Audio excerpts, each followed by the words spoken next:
Grabe, ganda ng dagat dito. Kahit wala akong mahuli sa pag shorecasting, ang liwa, ang linaw ng dagat oh. Oh gaga. Bukas hanggang mamayang gabi ako maghahagis dito. Oh, gusto oh. Ang ganda, ang linaw ng tubig. Ang linaw ng tubig.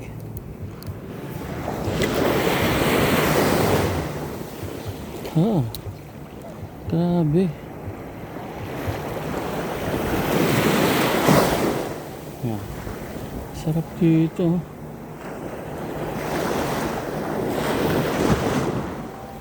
May bisis ko na bibis. Bilis ko yun. May isda yun. Huli ng isda yan. Wala, masyado magantong 3.5 grams ko na tengkara. Nalita ka ng 14 grams. Nalita ka ng 14 grams. Para malayo ang hagis natin. Wow! Wow, sarap! This is life. Tapos ng trabaho, okay, katapos ng trabaho matuto kayo mag-relax, pero syempre pababayaan naman yung pamilya nyo, hindi puro relax. Kaya ako make sure naman na yung mga iniwan ko sa bahay maayos ang lagay nila doon. May pagkain sila, may pera sila doon, may grocery. Kasi 2 araw kaming mawawala eh. So sanay naman na yung mga bata. Para mag-relax kami. Yan. Okay, try natin to 14 grams. Kaya naman to nito. Kaya naman to ni Swan Rivera. Hindi ako mag-mino. Sayang mga mino, baka sumabit. Pero mukhang wala naman sabit dito. Yan. Oh, layo. Nice. This one, pang lapo-lapo ko to eh. Nakakarinig tayo ito. Ano gawin ko kung nakahuli ako dito? Pukingin mo ka. Kung nakahuli ako dito, anong gagawin ko? Huhulihin ko ba? Oo, tataka ko lang. Pakiramdam ko makakahuli ako eh. Ay, naglalambat si kuya doon. Sabihin, may isda dito.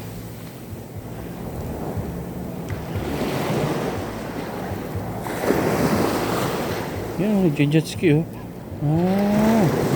Parang dito, parang hanggang gabi may activity. Ayos. Sarap dito. Parang hanggang madaling araw dito oh. Broadcasting ako ah. Magbo-broadcasting tuloy. Bago hahagis ako rito. Hanggang madaling araw. Makachamba ako. Tsain na. Success ah. Shit. Kuya oh. Lambat pala na yun.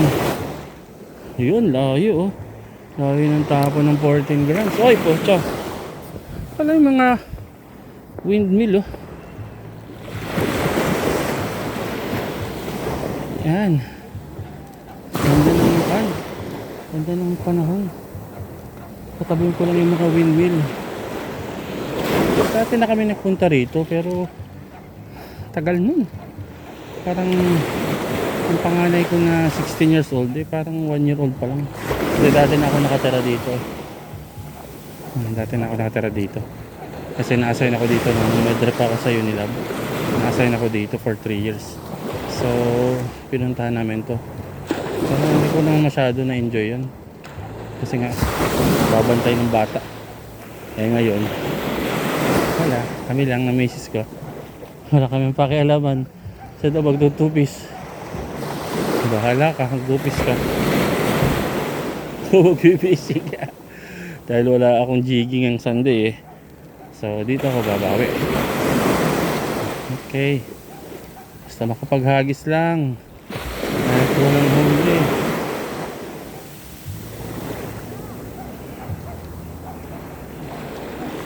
Yan sa akin. Ay, pag ako nakahuli dito sa tingkara ko. Tangina ka.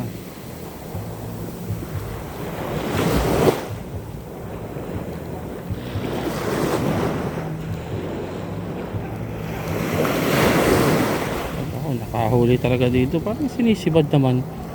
Pag ako talaga nakahuli dito. Lulutuin ko. Papaluto ko sa shop dito. Layo. Sarap. So ito nga pala ay 1000 series. Hindi ko lang alam kung ilang meter yung naka-spool dito kasi ang tagal ko nang hindi ginagamit dito, parang mga 6 months na. Maiksi nga siya. Kaya dinugtungan ko. Nakita kong line parang masyadong hindi naman compatible. Walang nangyayari. Nabubuhol lang. Hindi naman fish na paghagis ng maayos. Very nice.